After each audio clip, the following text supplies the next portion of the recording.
celle-ci est ma troisième exposition à la galerie de Françoise Bernstein.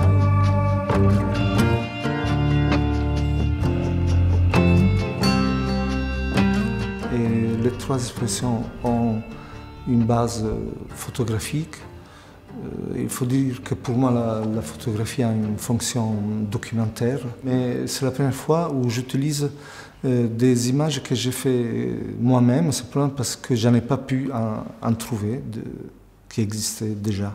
Et celle-ci est une exposition qui tourne aussi autour du sujet de rupestre. C'est un lieu qui est ni de la nature tout court, ni de la civilisation tout court. C'est quelque chose qui est rupestre, c'était un lieu de la nature d'abord. Ensuite, l'homme est intervenu et s'en est approprié, l'a sculpté, en a fait une grotte, a fait des peintures dans la grotte. Et puis l'homme est passé, et la nature est restée.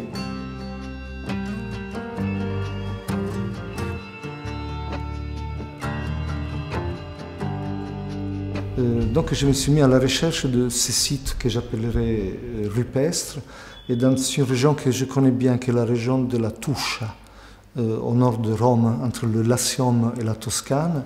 Il y en a presque tous les kilomètres. Il faut simplement marcher dans la nature et on tombe sur des ermitages, sur des châteaux médiévaux abandonnés, sur des abbayes.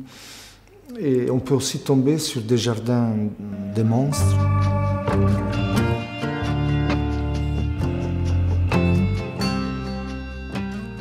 J'ai moi-même, pour marquer cette espèce de passage du temps, j'ai voulu marquer mon propre passage.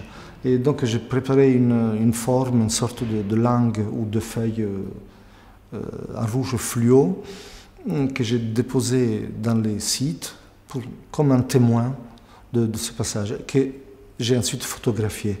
Donc la photographie devient, pour la première fois dans mon travail, aussi œuvre et pas seulement document.